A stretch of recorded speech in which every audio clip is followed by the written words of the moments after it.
The recording. So this is Anuradha Khoda. I think I'm pronouncing it well. I always call her Anu because I don't want to have trouble mentioning this whole name. PhD in Information System. Graduated with a doctorate in Information Systems from the University of the Western Cape, South Africa. Her specialization was in assessing the contextual factors that influence the adoption of M-Health by Kenyan rural population. She's been in the field of research capacity building for over 2 decades, having trained graduate students as well as researchers from government, academia, health, agriculture, finance, and management sectors in Kenya and South Africa. Her area of focus has been in research methods, scientific communication, graphic or data representation, and research grant writing, both in the university setting as well as in augmented learning forums. Anu has had the opportunity of establishing the e-learning department at a leading academic institution in Nairobi, with a student population of 3,000 and over 200 teaching staff. She reported directly to the principal and the board of directors of the school. The role entailed developing an institution-wide ICT roadmap, which saw the chalk and the talk people transformed into successfully integrating e-learning throughout the entire curriculum within 1 year. Before COVID-19 hit, she was the founder and CEO of Nomad Lounges, a co-working hub for entrepreneurs. One of its highlights was the popular After Work weekly Tuesday Boost seminars webinar, where area experts discuss essential entrepreneurial skills. She's currently a practicing e-learning architect focused on designing e-learning and M-learning curriculum on research methods for graduate students.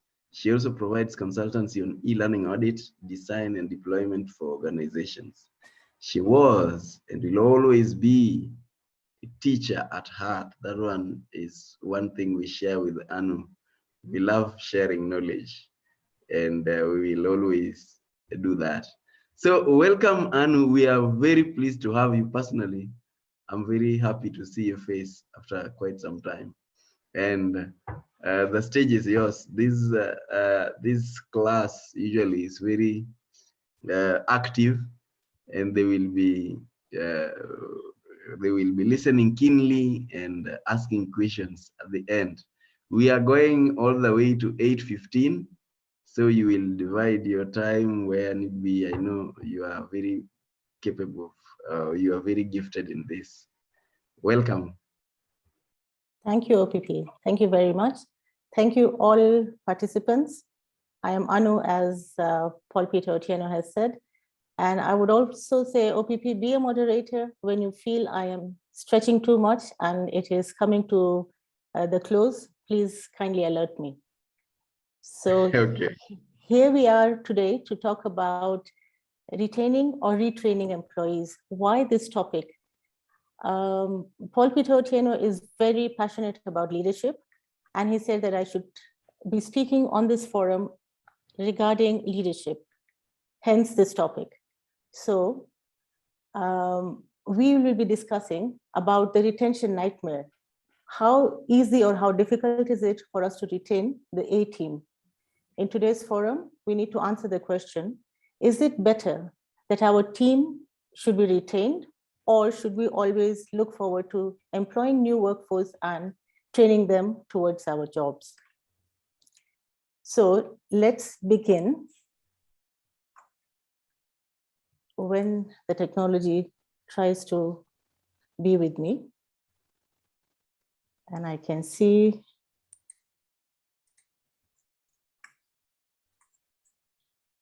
okay, so it's not me, but yes, let's begin our story about a disgruntled employee. what really happens when you have been in a position in a company for, let's say, 6 years. This is a story about Edith. She was working in one specific role, one specific company for 6 years. Wouldn't really say very happy, but she was content. She was in her own cocoon.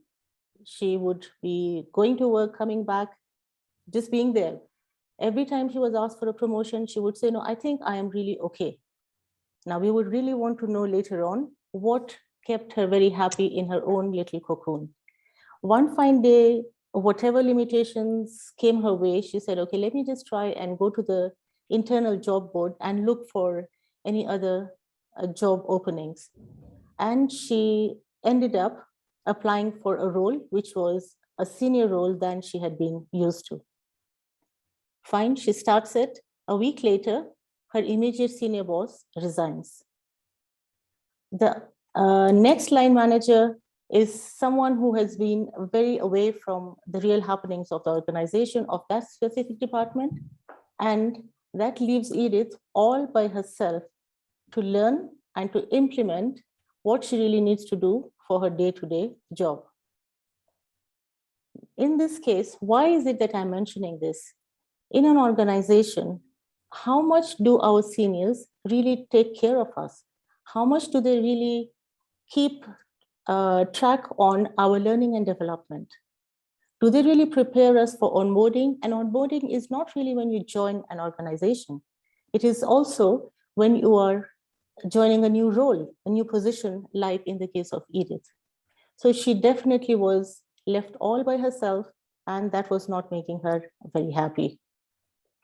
And this is the case, it's not just one Edith.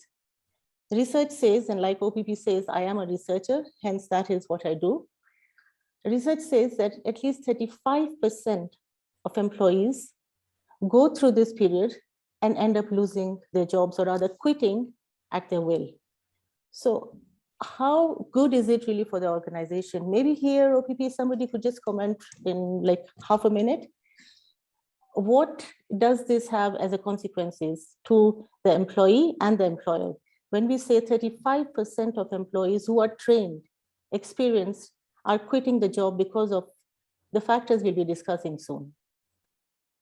Anybody who would want to add something here as to what causes employees to leave?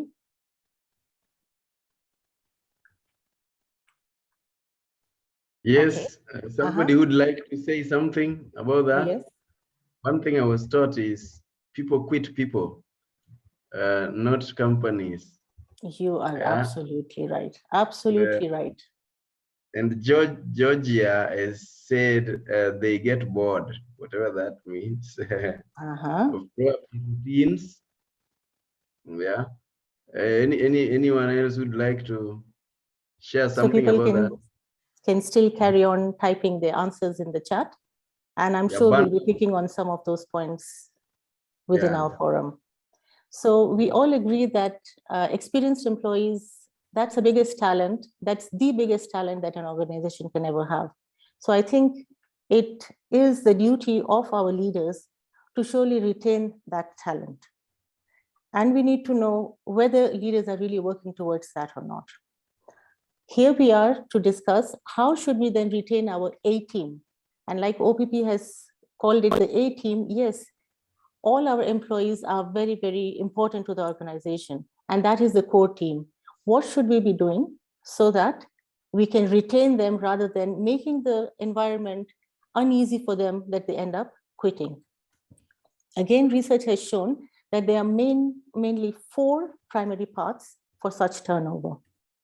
Anybody who wishes to write at least 1 or 2, one already said bored, yes. Anything else? Number of things have been written: toxic work culture. They are not affirmed, frustration, remuneration, burnout. Also been written. Thank you. Today there was a very nice video on LinkedIn about burnout. I wish I could share it here, but probably later I will. It is really an animation of a hen, a cockerel, how he keeps on growing, and finally burnout comes and he falls backwards. So yes, burnout is something very much that's possible, but we are seeing here that is the situation that an employee goes through when at work. Now, it could really be 4 of these factors that we're talking about. One is a planned change. Like OPP was telling you about my bio, yes, I had this school where I was working and I did bring a very big shift there. Yet, I had planned that when I have achieved what I had gone to do there, I will now move on to the next job. So that was a planned change. Another thing that we have seen is better alternatives. Maybe you were employed and now you want to be self-employed. Maybe you had a junior position there and you saw that there was really no way of you going ahead being in that organization. So the employee decides, let me just now quit and try to look for better alternatives. Yet, there could be negative experiences. And I think Edith, the case story that we are going with, definitely had a negative experience. So she would not really want to carry on with that organization where she had been there for a very long time. 6 years is not a short time in one's career life. It can also be dissatisfaction. Boredom comes. You've been trying to talk to your seniors. You have ideas, but they're always trashed. You go to a board meeting, you're never really heard. You are dissatisfied with a lot of things. So these are the key factors that we have seen could cause an employee to shift from their job that has been their identity to trying to make a new identity. So coming again, what is it that keeps the A team happy? And how can we prevent the members from looking for opportunities elsewhere? Exactly what OPP had said. People do not quit jobs, they quit bosses. Is there somebody bold enough to say, I have gone through that? Because I personally, as Anu, I can say, I did come across a boss that told me, no, you have been there as a teacher, you have been there as an employee, but from today, it's rather you become self-employed and employ others, but never have such toxic bosses. So let's see, either by raising of hands or just by saying yes. Is there anybody else who has experienced what I did? Yes, someone who would like to share an experience. Have you experienced that? Quitting somebody, not the company? Yes. Yes, that is Susan. Yes, Dr. Aida, I see you muted. Victimization. Somebody, Georgia, I said victimization. Absolutely. And most of the times, victimization, it really does not have any footing. People do it just to boost their own ego. And like I said, most of the times, it's not the employee who's being a victim who really is the cause. Okay. So we do agree that people quit their bosses, toxic environment, and not really the job. Again, we've got researchers around, and Herzberg is one of them who has said mainly it is a 2-factor theory that applies to employees quitting their jobs. One is the motivating factors, and the other one is the hygiene factors. Now, the screen needs to be made smaller, OPP. Is everyone able to see what the slide says? Yes, it's visible. Right. So here it is. I am an employee and I go there for the interview and I've been asked. So I said, yes, I really have a lot of hidden talents. So the employer is trying to ask me like what? And I'm plain and simple and saying, because they're hidden, I really don't know which ones they are. So here, what we're trying to tell our seniors, the leadership, our employer is, try and understand our talents. We all come from different backgrounds. We all come with different talents. Try and absorb those talents. Give us a chance to be able to show our talents so that we can be of value to your organizations. Okay, coming to talents. This is a word, again, OPP is very fond of, intelligence, talking about very many different types of intelligence. This specific slide is showing us 1, 2, 3, 4, 5, 6, 7, 8, and 9 different types of intelligence or 9 different types of talents. We all belong to one or more of these small little sectors. So let's see, if I was to look at it for myself, am I a naturalist? Yes, I do like nature. Am I musical? Yes or no, right? Logical? Oh, yes. If things don't make sense to me, I will never say yes to that. And I do try my best to try and make sense out of data. Okay, this is yes, yes, yes, coming here. Interpersonal, for sure. You have to be interpersonal if you have to be, or if you're going to be a successful teacher. And I think 20 years, like OPP already told everybody about my age, is a very long time to be successful in that part of the world. Now, I stop there, and I would definitely want people to come up and say, where do you think you belong? Are you a naturalist? Are you an intrapersonal people? Are you open-minded? Are you outspoken? Where are you? So that we can then see how does our talent take us to the type of job that we choose or we are best suited for. Let's begin with our host. Yes. Someone would like to share where you think you belong?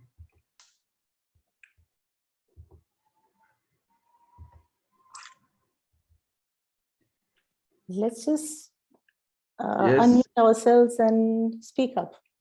This is an interesting activity, just trying to see where do we really place ourselves.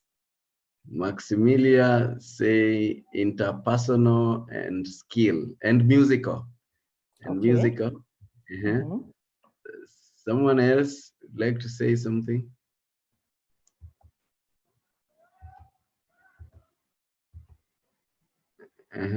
Murithi interpersonal. Yeah. Yeah.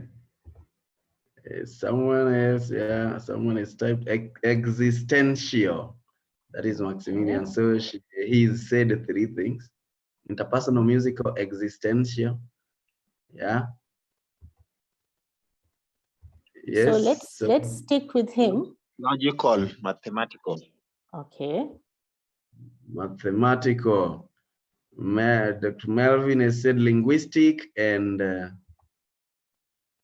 naturalist. And then there is Georgia saying naturalist, musical, interpersonal, linguistic. Beautiful. Wow, those are very many talents. So I have another question. Do you think we should belong to just one talent group? Number 2, should the organization always hire employees that belong to only one single talent group? Do you think people from different backgrounds, different talents add value to make the organization complete? So this is what they say about the job types and the talents. So naturalists could be designers, architects, engineers, even beauty consultants. Logical, mathematical, you have the ability to analyze, and surely every organization needs us to have the ability to analyze. These days, it's all about data. People talk a lot about data. If you're interpersonal, straightaway leadership roles, you know how to deal with people. You could be an HR professional. Intrapersonal roles that require high intuition. And again, OPP is very good at that. You can read people's mind. You're good at psychology, counseling, creative writing. Of course, entrepreneurship, because that needs a host of talents. And that's how you can really be an entrepreneur. So the point of bringing this is that an organization should always try and boost one's inert or hidden talents, rather than try and push them down and say, no, you are somebody who really loves nature, but our organization is not open to that. Okay, but how about your CSR? Maybe that's where I could be really good. If I am good at the logical sphere, don't just put me in mundane tasks, let's say just to answer queries. Maybe even from there, I'll be able to come up, analyze the data and give you a rundown of these are the type of people who are inquiring about our organization, about our product. Let the seniors allow our talents to be built and to be honed further rather than crushing them. So that's again one way of hiring and retaining our trained employees. Getting bored, somebody had very clearly said that one can get bored. Yes. So do not allow the employees to be at work and yet feel bored. Boredom comes when you're doing the same thing over and over again. And this poor thing literally says, I was so bored that I started working to help pass the time. Let's not have our employees do that. Foster creativity in them, because creativity is what you need, and that is what's going to bring the sole thing that we talk about, returns on investment, ROI. It is the one that's going to increase the revenue in an organization. So by intelligently deploying your talents, you know that you will be able to bring maximum returns to the organization. What else? Should we be appreciating our employees at the small little things that they do and the bigger rewards that they bring? Oh, yes. I was at a forum earlier, I should say last month, and one of the speakers there, names withheld for now, was very clearly saying in our organization, we value the cleaner as much as we value the HR head, even the CEO, because it is through teamwork that we are able to lift our company from where it was 7 years back to where it is today, that it is almost becoming a global name. So what we are trying to say here is every single employee needs to be appreciated, and at all times. We don't really need to give rewards for just big things, but every small contribution from every single employee is paramount, and it needs to be appreciated. Compensation. When one is looking for a job, that is when we really pay keen attention to this. What is our salary going to be? How does it really compare to what others are getting? Once we get into our routine, once we get very settled and we are within our own cocoon, then we never really compare as to what we are being given and what is the market able to provide if we were to look for better alternatives. The moment that curve changes and this employee gets to understand, hold on, this is what I've been getting for the past 10 years. There's hardly been anything else apart from the same salary that I'm taking home. And the market is actually providing much, much better. Then remember that's again another shift, and the employee is not going to be retained by you. Why? Because you never really kept your salary scale open, transparent. You never engaged your employees. You did not bring in your HR department to come and educate you. You as the leader, you did not allow them to educate you on what really is happening, what's the trend. If you are in the IT department, what are the others paying for your job role? So yes, compensation is also something very important. And that can either keep your employees or let them, or you can lose them to other competitors. And we do have quite a few global competitors coming here, especially in the IT world. We have Microsoft, we have Google, and I understand Meta and Metaverse are also trying to pull the good IP of an organization. So compensation is very, very important. So are the benefits. Benefit package also is something that we generally look at when we start a new employment. But that's also something that the leadership needs to be informed on. Try and understand what's happening in the market. Keep us abreast with what the others are also valuing us for. Right. Let's see what this one says. So this employee is saying, is it my imagination or is there no career path here from an intern to anything else. And the leader is saying, well, if we promote you, we just have to find another intern. So we'd rather just not promote you and keep you where you are. Do you really think it's fair? No, it is not. So a sure, transparent career path is one necessity that promotes our trained employees to remain with us. What is a career path? Coming back to Edith, was she prepared for a career development? I doubt it. Did they have a clear-cut learning and development department who would call such fora, whereby the employees would understand, this is my talent, this is what I came as. Over such period of time that I've been with this organization, these are the skills I have built. With these skills, with my experience, with my loyalty to the organization, which way can I rise? Should it be a lateral shift or should it be a vertical shift? Again, career development, career pathing is something which needs to be very transparent in every organization if you do value your employees and if you do want to retain your A team. Coming to work-life balance, I think there has been no other trigger, no such trigger as the COVID-19, which has led us to understand the work-life balance.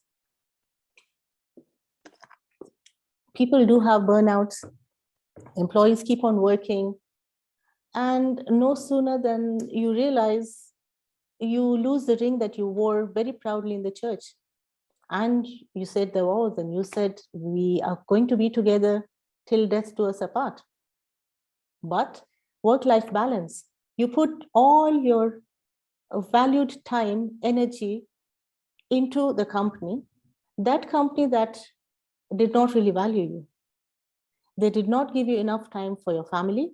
They did not give you enough time to build your career. They did not really think about you as a human. So work-life balance is something which is very important, and we must allow things like, probably in some companies it has been there for ages, but most of the companies realize now, most of the organizations realize now, after the almighty COVID-19, that working from home is also a possibility. It was very difficult when everyone started. People had to invest in a so-called corner, which they could say, this is my office. We used to see Zoom meetings and all sorts of things happening during meetings where the kids or the pets come in, or you hear the washing machine. At the same time, the productivity of the employee, that is what we are looking at. Was he or she able to give? Was he or she able to deliver? And if yes, then consider that. Be human. Value your employees so that they can bring value to your company. Flexibility. Well, I don't think we want to work in this kind of posture in an organization, but at the same time, flexibility is a must. Allow us, like OPP said, that I had the co-working space, and there the employees of the organizations that had signed up with me were allowed 24-hour access, because some of them would actually come in at 6 p.m. and they wanted to work through the night. So what I would say is, those are the kind of organizations that value and retain their employees. So anything that anyone wants to add before we carry on?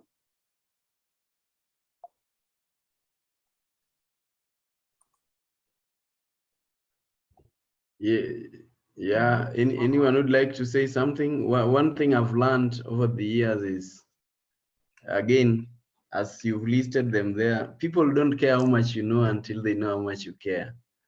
So a lot of people will quit us as leaders because we don't seem to care. Ours is transactional. Do this, do this, do this. There is no point of excitement. There is little we enjoy together other than instructions being issued. My little experience has been that culture can be a very big thing in an organization. Yeah, how do we relate with each other? How do we how open are we allowed to exchange, share ideas and something like that. You've told us about that, being open, being ready to listen to people, people feeling valued. If they don't feel valued, then it doesn't matter how much you pay them, by the way. A lot of other people will quit where they are paid better to relatively lower just because they want. That's what somebody talked about here called toxic environment. They feel like here, I'm being drained. They go somewhere else where they feel like they are part of a family. Yeah, so that culture of making people part of a family can be very, very important. Thank you. Somebody wants to say something? Yeah, good morning. How are you? Good morning. Good morning. Yeah, I was thinking about the last slide where you had shown somebody who is flexible. I remember it brings to mind a case of somebody who was a headmistress in an organization, in a school, and it was still a small school. And she was so flexible that I think not only was she the headmistress, she was also the driver who used to go and pick children from schools. She was also the one in charge of the menu, and she herself used to go to the supermarket. She was also in charge of the budget. She was the accountant. The road to the place was so bad. At the time that she was using her car, she had to repair her car several times. And when she talked to them about it, it was like, oh, that's part of your job. That was not part of the job to help you repair your car. She was also the manager in charge of the staff administration. Very toxic staff members would be very rude to her. And she was the HR. I mean, so when she found another job, she just quietly left and gave up the notice, and they were so shocked. But I think they never ever found somebody like that. So also us as employees, we need to have our boundaries and not let ourselves be super flexible, bending over backwards until we burn out. And yeah, but they didn't appreciate her for who she was until they lost her. Very good case, a very, very good case history. Yes, like you said, that she was an all-in-one. She's the one who was running the entire organization. But the seniors did not really value her because they had taken her for granted. So they finally did lose her. Thank you. Anyone else? That's a very good case for a statement that if you do more than you are paid to do, soon you'll be paid more for what you do. And I love to say that you don't have to be paid in the same organization. Just do it. Somebody else will notice it from elsewhere and will headhunt you, will pick you, and you will be much happier. So that's part of how, when we are working in organizations,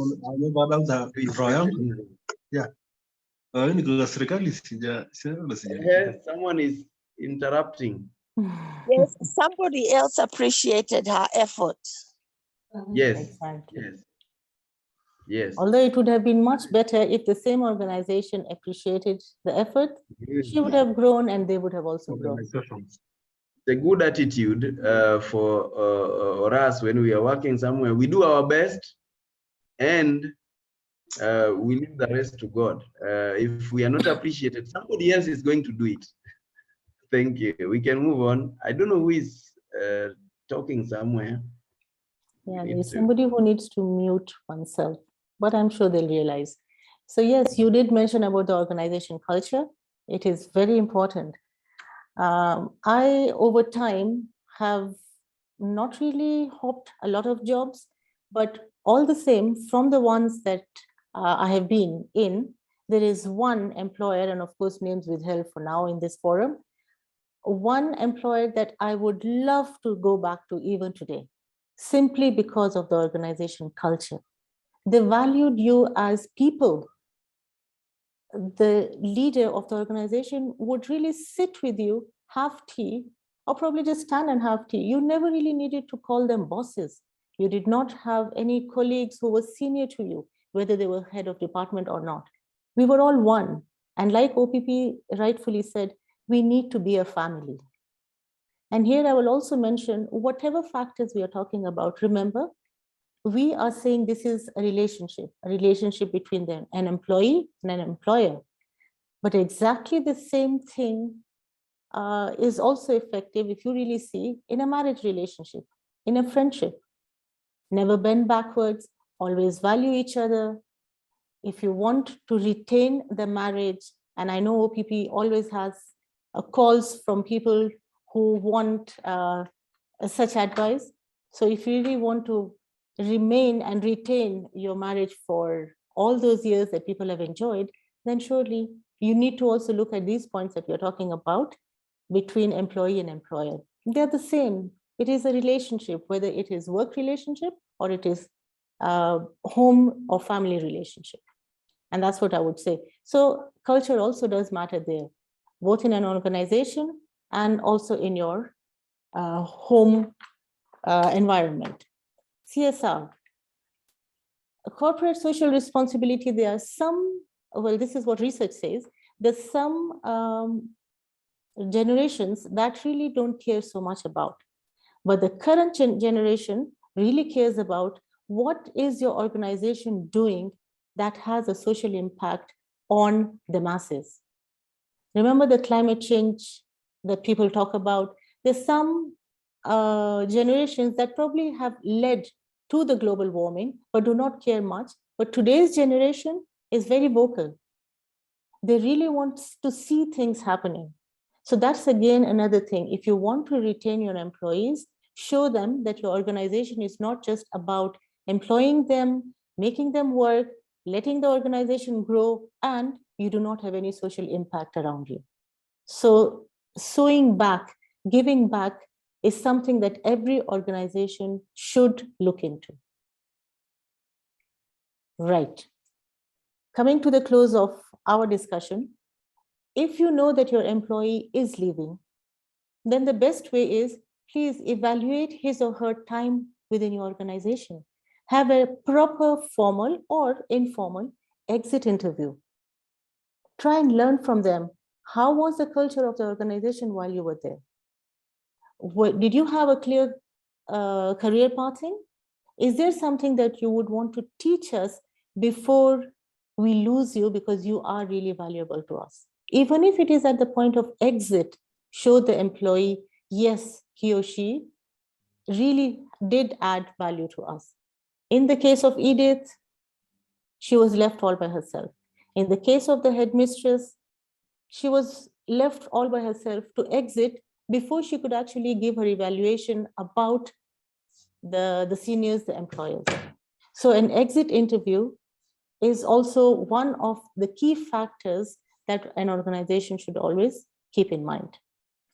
And coming again as a recap now, this is where we started from. We said Herzberg's two-factor theory is one that discusses factors which either allow us to retain our employees, the A team, the ACE team, the trained and experienced employees, or allows us to keep on retraining new workforce.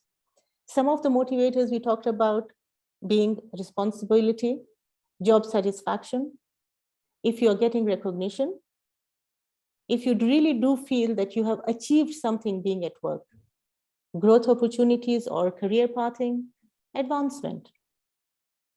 The hygiene factors coming from working from home, working conditions, how much do you really care about an employee's environment? Are you giving him or her a broken chair to sit on and expect that he or she should be adding value to your organization? What is the peer-to-peer relationship within the department or going vertically up? The leadership quality for sure. Do they have any job security? Where does job security come from? It is really not into the compensation. It is not into the bonus packages, but it is you showing them that you actually are willing to invest in your employees. One that I always talk about is learning and development. How much is an organization investing in building the skills, building the knowledge, building the career path for the employee. That is what for me is the most important as far as job security is concerned, and not how much I'm making. Compensation, status, are you allowing the titles to be changed? Today I came in and I was, let's say, an officer. Are you allowing us to now grow into the next title? Are you giving us a bigger office? And that's not just to boost our ego, but to make us feel, yes, we added value to the organization, and you as our employer are also valuing us. So here I am, OPP. This is what we wanted to discuss. Now I leave the floor open for the host and the participants to please share, one, their experience, two, what have they really learned from what we spoke about today. Thank you. Thank you very much, Anu. Yeah, that was very beautiful. Yeah, and I love especially that summary that you put at the end. It makes somebody again recollect. And I think this is quite a beautiful topic. And I remember a good number of years back, somebody was chatting me on LinkedIn and asking me that she's having this big problem of how to retain people. I was actually known for this when I was building some business I was building a team for some business. This is part of my biggest strengths, retaining people. I tend to retain people, even customers. I retain customers. I've retained some customers for over 10 years. They're with me. And I've learned also that along the way, like you mentioned, when we don't identify talents, I have a philosophy that you put the best foot forward. You see, when you're bringing them, you do not know much about them. But along the way, you tend to learn whom they really are and what they can do best, and allowing them to thrive. Many people will always ask, am I growing? What am I becoming here? If they realize that they are the very same people they are not feeling like they're growing, and that is where you are talking about learning and development, then they are going to find somewhere else to move to. So that's very beautiful. Thanks for all that sharing. Now it's time for questions and reflections and sharing what you've gathered. I see some people have joined in relatively late, but from that discussion you will be able to pick something. So let's share what have you gathered? What questions do you have? Concerns? Something you'd like to share, or an experience? It would actually be very good to hear experiences. Yeah, experiences. So let's hear.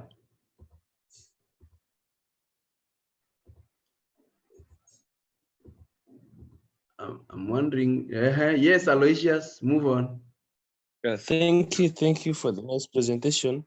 Yeah, on the slide of the intelligence, she talked about do we need to have all those qualities? All, you can have one, but she has not answered that about the interpersonal.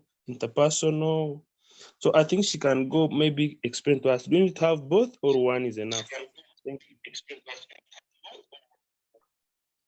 you. Thank you very much, Aloysius, for that question. Yeah, maybe I don't know if Odhiambolale has a question or a comment. You can go ahead. I think Anu is noting them down. Yes. Good morning. Morning. Good Mine morning. is Thank both. I you. think it's a comment and a question. I was in an organization where the management spent millions of shillings to train the staff about having a good working culture. Yeah, I think that was part of an attempt to retain staff and even promote them, and even came up with symbols to show the good values that the company wanted them to maintain and also to promote.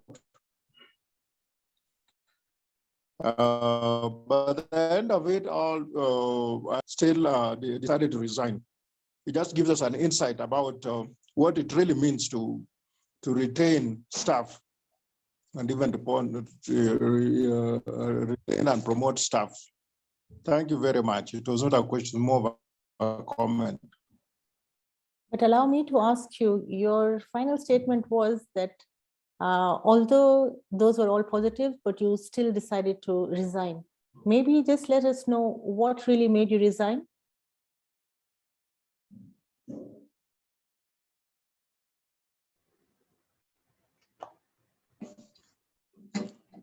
Hello, I hope you heard me. Odhiambola, there is a follow-up question there that you've said that by the end of the day, you resigned, or whoever, somebody resigned. That would you like to share what caused that?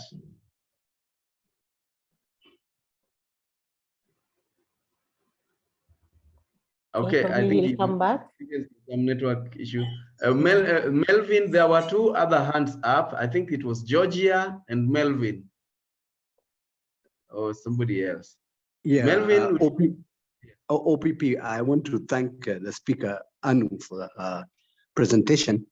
But from a leadership perspective, we're here to cause transformation in the workplace.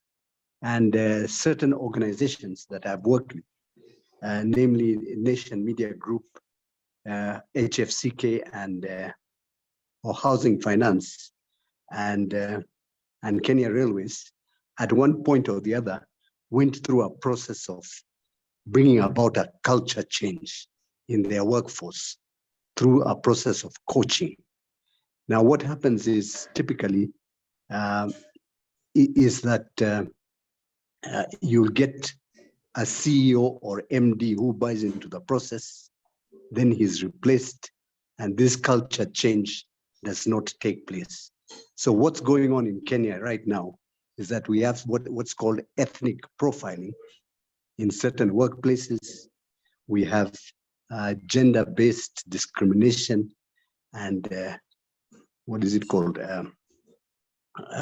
Harassment in the workplace, which leads to a high turnover of staff.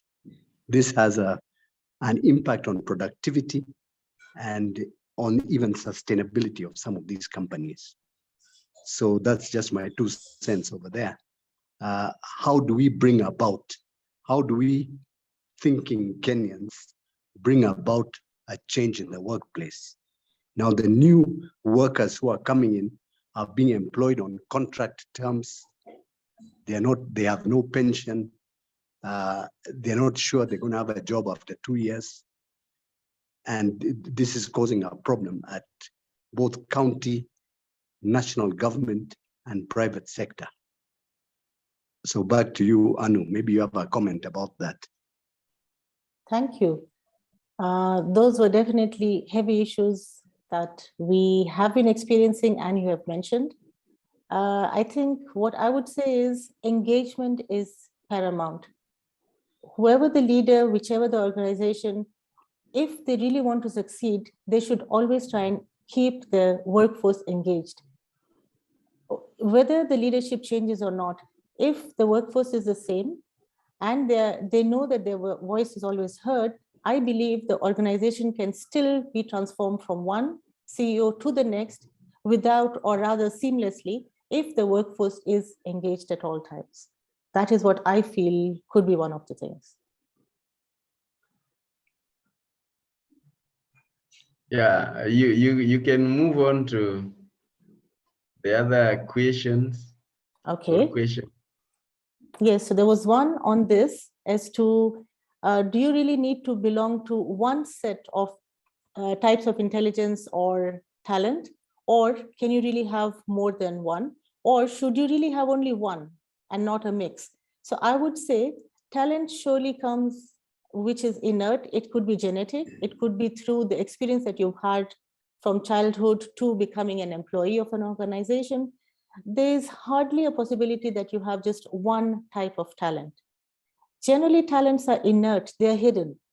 It is for your employer, your, let's say, whichever relationship you are in, whether it is employee-employer or your friends, your peers, they are the ones who try and boost that and make you realize that you really have more than one talent. And that's why the slide had shown that the talent, the employee is really saying, I have talents, but they're all hidden, so I really don't know where I belong.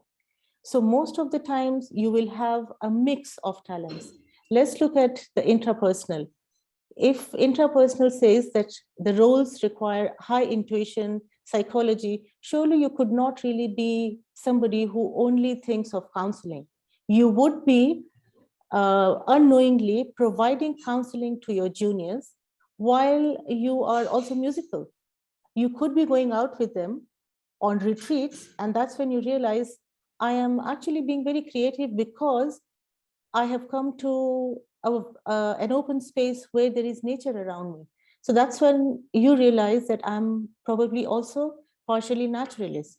So that is what I would say, that talents really don't come as singles, they surely come as multiples. It is for us to realize. And here I would also want to say, just like talents, we need to value ourselves, whether as an employee or I would just say as a person. We generally have the tendency of not giving us the positive credits. We need to tell ourselves, this is where I belong, this is who I am, this is what I don't like. Give yourself credit and you will see your talents boosting and coming out to demonstrate themselves, even without you realizing that you actually had those talents all along. Over to you, OPP. Yeah, thank you very much. I agree with you. Some of these talents, you discover them along the way. And part of what some organizations have done to know more about their people is taking them for a team building, some excursion, something outside. And that is where you realize that, oh, by the way, this person can also run. This one can also play this game and things like that. And you realize that if you had something, maybe even CSR, as you mentioned, then you know even the right people to pick. You had some conflict to resolve, you know the right people to pick. But you see, most of us in leadership, we can be rigid. That is so and so's role. We need to know the best person for the best task, for whichever the task, so that you assign them. That's what I call putting the best foot forward. Yeah, it's not that this person is the person in charge of sales. There could be somebody who is much better placed to persuade people to take a particular activity. And these ones we can know when we are out of work environment. We know them better when we are out of work environment where people can intermingle and just become whom they are. I remember in my first employment, we were taken for, before being hired, we were taken for 3 days team building or sort of something like that, which was also meant to be part of the interview. And I want to believe the whole essence was making us blend and gel together because we were coming in as a new lot. But beyond that, it was also to get to know what is it that we are good at.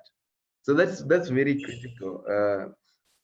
And then I want to believe that the question that Melvin was putting across is somehow related to what Odhiambo was not able to respond. You asked about Odhiambo why people are quitting, and I think I've also seen a comment related to, they are more or less related to culture. You see, many people think culture is something I'm coming to teach you. It is not an intellectual thing. It is not an intellectual idea. It's not it is a practice. It is whom we are. It is our identity. You gave a good example of a particular culture of, in a company where you worked, even the way to address people. Let me contrast to the first company where I worked. There was nothing like sir, madam, what. Everyone was being called by their first name or their names, and you are more or less peers. It was looking more of like a family. The only issue was they were not able to pay as much as maybe other people pay. But people would feel comfortable because you are happy people. In another one, it was so strict culture that if you come from the other one, you feel as out of place. You must be in a tie, you must be war, and you must address people in a particular manner. And this is a culture thing, and you cannot bring somebody else to bring in a culture. Culture is something that we start practicing and allowing people to naturally get into it. We may teach about it, but along the way, we are just teaching people to pick that ideology and to somewhat be able to start practicing. There is this idea, most of offices were enclosed. Yes, somebody is in a corner, you can't see, but nowadays they are encouraging open offices and things like that. It's just trying things to be different. So culture is a big thing. It's not just an ideology that we come and teach and go away. Yeah. So there are several comments there. I don't know whether you've looked at them. I haven't, but I was just going there now. Yeah, but there are quite a number of comments. Beautiful. Somebody has also asked for the slides. Yeah. I don't know if there is a question in there. Kindly share the slides. I joined, I can't get the slides. Then some organizational culture remain on paper. Yeah, this is what I'm talking about. That Caroline Wanyonyi is talking about. And policy and not implemented. People will always go where they are valued and dignified. Thank you, PP. Connection today speaker requires a gold medal. Yes, and you require a gold medal. I accept that. Thank you. There is a challenge to convince management how training and development, employee engagement, etc. contributes to the organization. We know the management and board understand numbers, a talent most HRs lack. Most people just want the numbers. It's a numbers game, which become a problem. And then so true about ethnic profiling. Yes, that has become a big deal in some organizations. Yeah. Hello. I wanted to mention about that. Yeah. OPP. So you can make a comment. Yes. Yeah, because you know, in Kenya we have a colonial hangover. We were colonized by the white people, and my parents tell me that there was that hierarchy. Yeah? At the very top of the food chain was the white-skinned. Then in the middle there was the brown-skinned, the Arabs, the Asians, and then at the bottom of the food chain was the blacks. And many people still have that hangover. And I remember I left the government to go and work in a certain hospital. And somebody came and told me, you know, somebody of your skin color will never ever be sponsored for a master's degree. Are you aware? That was the stupidest thing you ever did to leave the government. And because I left the government in a good way, I resigned and went back to the government, and they took me back and I was sponsored for a master's program. And in that same hospital, I remember they had some kind of demonstration about the salary scales. And one of the Asian doctors was complaining, and he was also marching. But it was discovered that he was at the bottom of the food chain of Asians now, because they have a caste system. And so his salary was different. He was being paid better than the blacks, but his salary was still lower than the light-skinned Asians. So you see, this thing is very much alive. And it's very sad when people find out that a person was actually paid a salary because of their skin color. And we need to do something about that. And I also worked for somebody who used to shout at us like and he would shout at us as if we were nothing, you know? And so many people have. So racial profiling and tribal profiling is very toxic. Absolutely. Thank you for that comment and sharing. I think it comes back to the same thing like OPP said, and I had also mentioned, it is the culture, organizational culture. Who is heading it? What is the culture he or she is coming from? And somehow or the other, our culture is ingrained in us. It is how we are brought up, where we are brought up, what has been our environment and experience from our childhood to us becoming leaders. So it's definitely not a very happy place, but all the same, as you said, yes, it does exist. There should be a shift, and probably it's the workforce, the employees that can bring the shift, because the leader may not really realize. He or she may not realize how they are bringing in their cultural values to making the organizational culture and environment toxic. Over to you, OPP. Thank you very much. I think we are out of time. There are two questions. Probably you'll just mention something about them and then we close. Somebody asked, good morning. Most of the times when we get to a new workstation or work environment, we often get a culture shock. How do you handle this without compromising the results? And then somebody has asked, doesn't the employee law in Kenya protect employees? I think that is it from questions. You can also be part of from, yeah. Thank you. Okay, thanks. Yeah, so I'll answer the first question about the culture shock or when you are joining a new position. And that's where I say it is very important for organizations to have an onboarding policy. I've also seen organizations where you are given peers who are going to be mentors to you. And that is, again, shadowing is what is the word that I was looking for. Shadowing is also very important. Certain organizations actually put in their effort into looking for a mentor for the shadowing, for the orientation.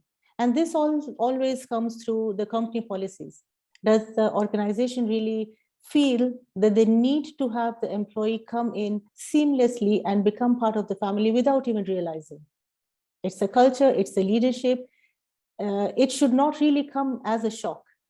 When you get to a new workplace, there should be somebody to hold your hand and take you through for the first few weeks till you realize, I am now ready to be a mentor to the next person coming in. For the second question about the Employee Act, I leave it for a lawyer to answer. I am not very good at that. And I'm sure OPP has some comments on that. Thank you. Thank you very much. I think that we may pass for the time being, unless somebody is here competent enough to talk about those acts. Personally, I'm not an act person. What I've learned over the years is you cannot force results using the acts. By the end of the day, if the relationship is in disrepair, it is in disrepair, you still lose anyway. So that is just my philosophy. I think I'll say both yes. OPP and I know just the acts from the Bible. We do not know the other acts. Yeah. Thank you very much. I think we have come to an end on this. There are people who've asked for slides. I don't know what you say about that. That is fine. I shall pass them on. Yes, yes. And then we will ask somebody maybe to give final remarks. We can have somebody to say, give a vote of thanks. Yes, Dr. Sadia, maybe you'll mention something and also pass a vote of thanks on our behalf, as your hand is up.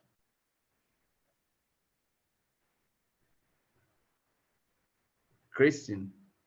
Thank you very much. Thank you. Sorry, I put my hand towards the end of it, but let me express my sincere gratitude to the presenter and to the comments that have been raised.